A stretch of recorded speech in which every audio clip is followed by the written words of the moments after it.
Bismillahirrahmanirrahim. Assalamualaikum warahmatullahi wabarakatuh. Waalaikumsalam. Alhamdulillah hamdan katsiran thayyiban mubarakan fih kama yuhibbu rabbuna wa yardah. Wassalatu wassalamu ala nabiyyina Muhammadin wa ala alihi wa ashabihi wa man tabi'ahum bi ihsanin ila yaumiddin, amma ba'd. Para jamaah Masjid Al-Falah yang dirahmati dan dimuliakan oleh Allah Ta'ala, kita bersyukur kepada Allah atas limpahan segala nikmat.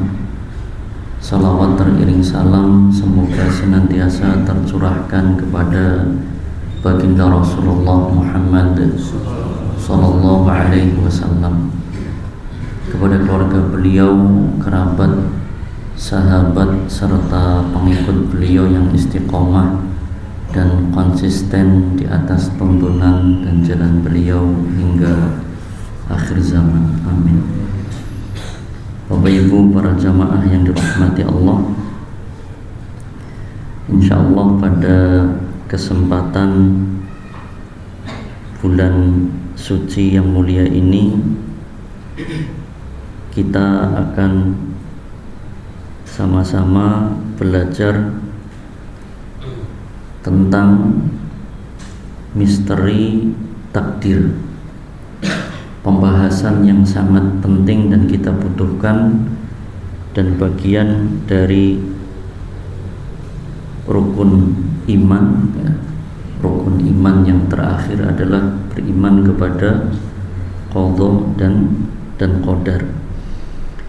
Ada banyak pembahasan terkait misteri takdir yang perlu untuk kita fahami, kita pelajari, selanjutnya kita imani, kita yakini di dalam hati kita, sehingga kita sebagai seorang yang beriman akan lebih kokoh di dalam keimanan kita, terutama di dalam menghadapi kehidupan di dunia ini.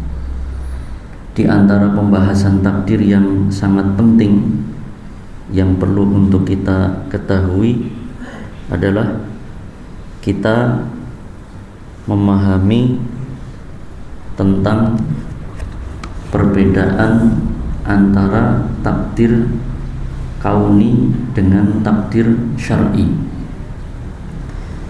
Jadi takdir jika dilihat dari sudut pandang apakah hamba itu memiliki andil terhadap takdir, maka para ulama membagi takdir menjadi dua, yaitu takdir kauni dengan takdir syar'i.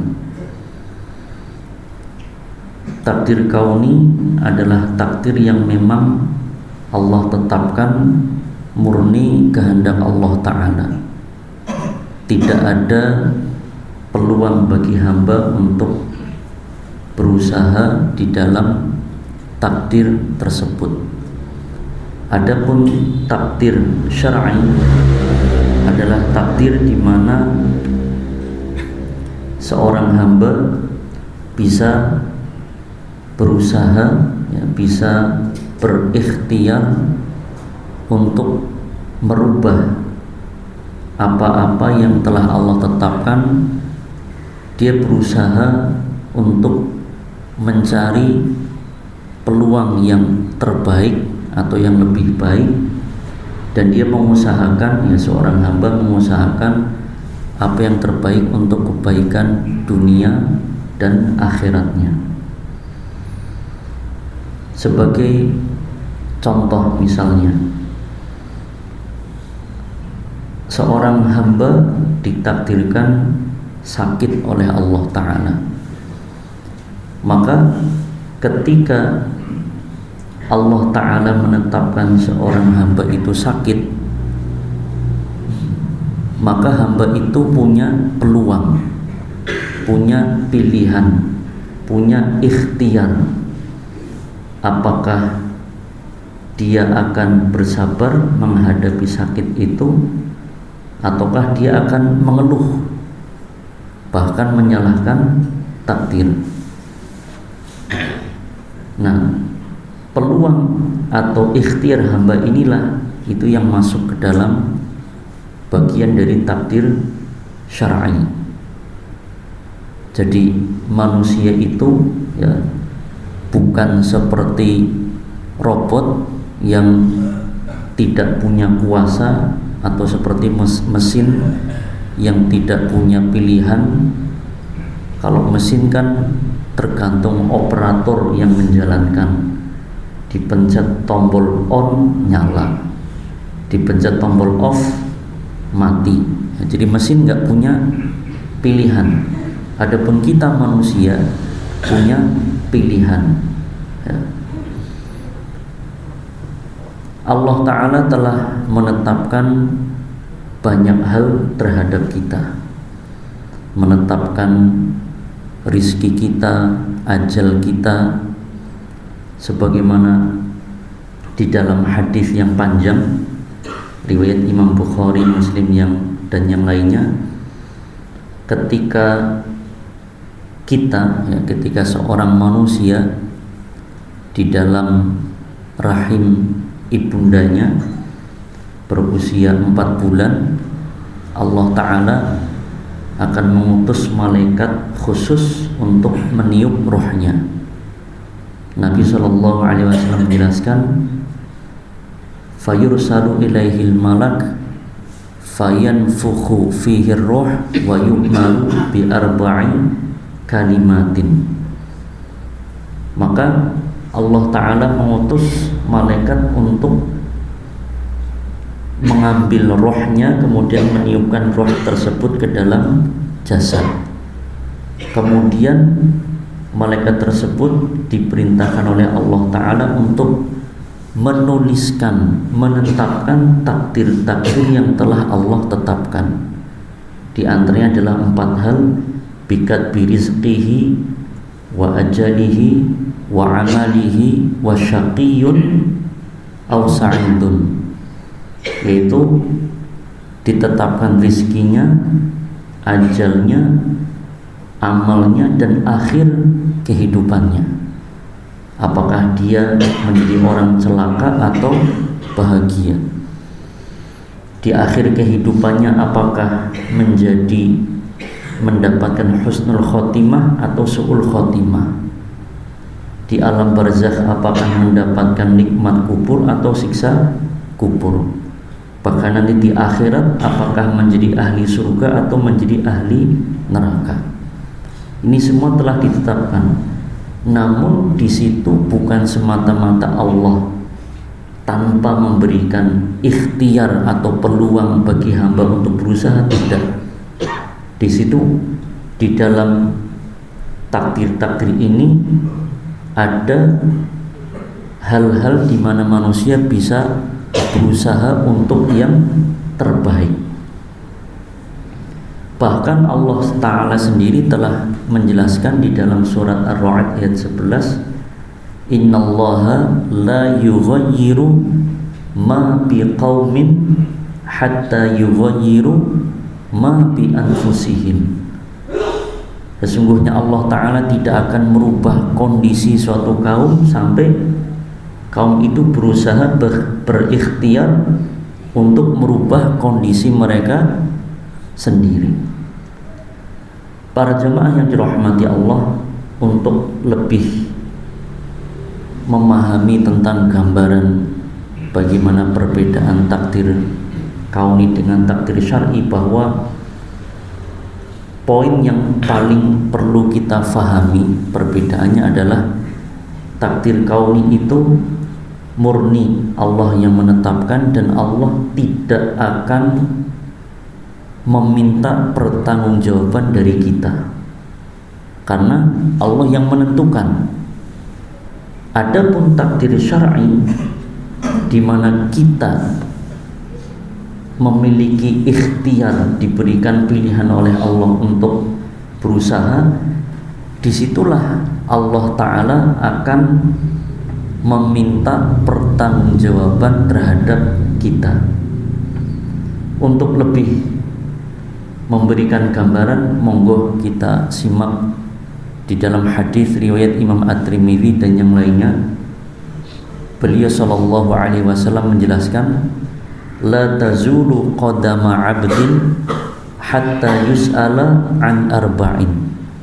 Kelak pada hari kiamat, seorang hamba itu ketika sudah menghadap Allah pada saat yaumul hisab, ketika sudah di hadapan Allah Ta'ala, di persidangan Allah Ta'ala, kedua kaki seorang hamba itu tidak akan bergeser, maksudnya tidak akan kembali dari hadapan Allah sampai ditanya tentang 4 hal, dimintai pertanggungjawaban tentang 4 hal.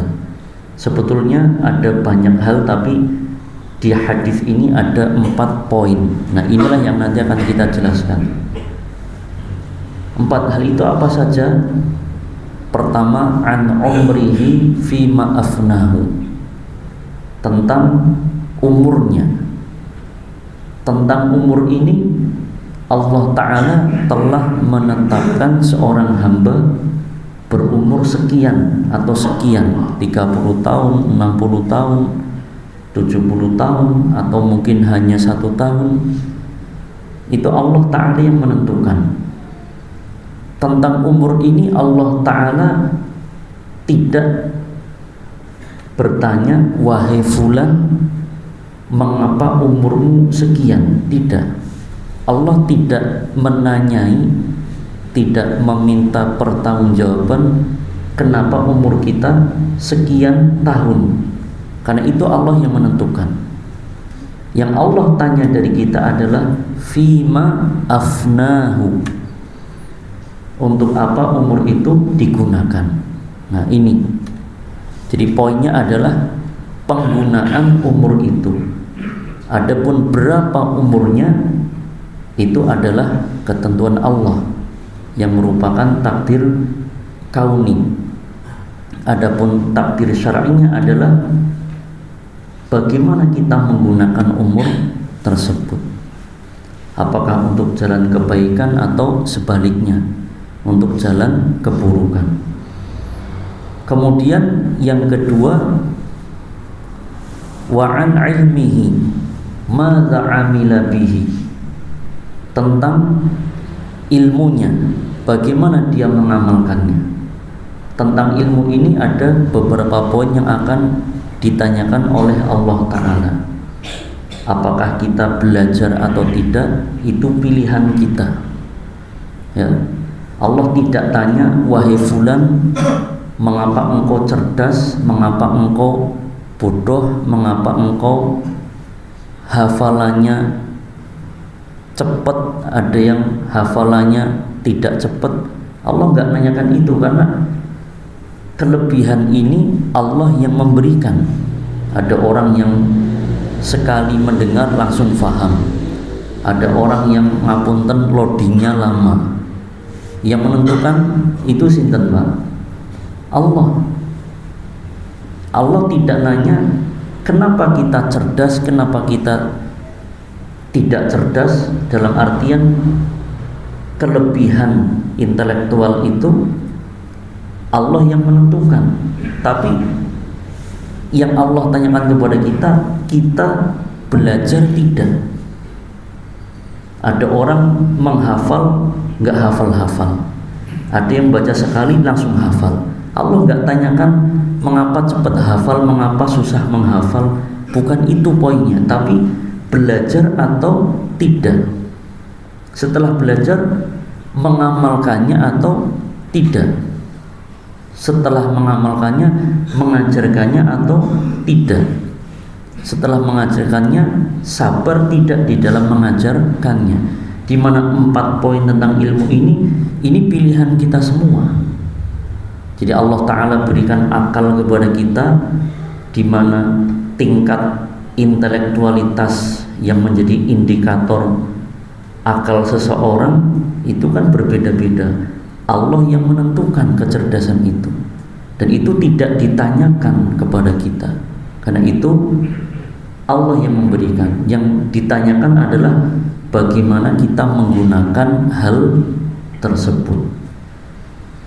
Kemudian yang ketiga, wa'an malihi, tentang harta. Allah Ta'ala yang telah menentukan rizki setiap manusia berbeda-beda antara satu dengan yang lain. Ada yang kaya, ada yang miskin, ada yang menengah, ya. Allah tidak tanya, wahai fulan mengapa engkau miskin, wahai fulan mengapa engkau kaya. Tidak, karena Allah yang menentukan itu. Yang Allah tanyakan kepada kita adalah min aina tasabahu wa fima anfaqahu. Bagaimana cara mencari rizki tersebut? Apakah caranya halal atau tidak? Itu pilihan kita. Ada orang yang banting tulang, peras keringat, lembur sampai malam, awan dadi wengi, wengi dadi awan, sirah dadi sikil, sikil dadi sirah, ya. Wis ora karuan pontang-panting serabutan. Ya rezekinya kalau memang Allah tetapkan segitu ya segitu. Iya mboten, Pak? Iya. Ada orang yang ya gaweane lontang-lantung, ngopi, medam, jegang, tapi duit ngalir. Ada yang begitu nggih, Pak? Itu yang menentukan Allah Ta'ala. Hamba berikhtiar bagaimana berusaha mencari rezeki, tetapi penentuan berapa jumlah rizki itu Allah yang menentukan. Allah tidak tanya mengapa rizkimu sekian, tidak. Tapi Allah tanya bagaimana cara kita mencari rizki itu. Ikhtiar itu di mana itu adalah takdir syar'inya. Dan wa fima anfaqahu, untuk apa digunakan rizki tersebut. Ini juga pilihan kita. Apakah digunakan untuk jalan kebaikan atau sebaliknya jalan keburukan. Kemudian yang keempat, wa'an jismihi, tentang jasadnya. Jasad ini Allah yang menciptakan. Ada yang Allah ciptakan sempurna, sehat. Ada yang Allah ciptakan cacat. Ada yang sejak lahir sudah Allah ambil penglihatannya, punya mata tapi tidak bisa melihat. Ada yang dikasih telinga tapi tidak bisa mendengar, dikasih mulut tapi tidak bisa ngomong. Ada yang lahir tidak punya tangan, ada yang lahir tidak punya kaki. Itu Allah Ta'ala yang menentukan.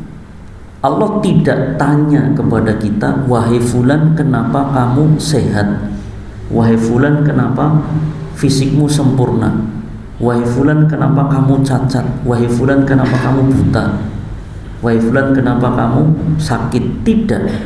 Allah tidak tanyakan itu, karena itu adalah takdir kauni.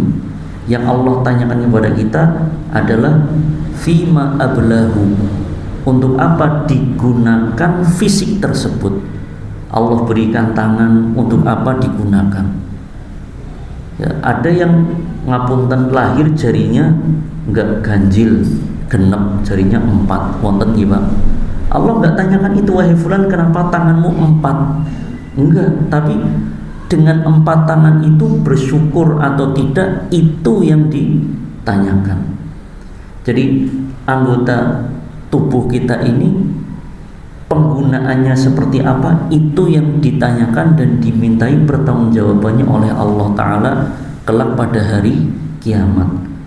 Jadi dari sinilah kita bisa memahami perbedaan antara takdir kauni dengan takdir syar'i, mana yang akan dimintai pertanggungjawaban Allah dan mana yang tidak. Kita bisa mengetahuinya.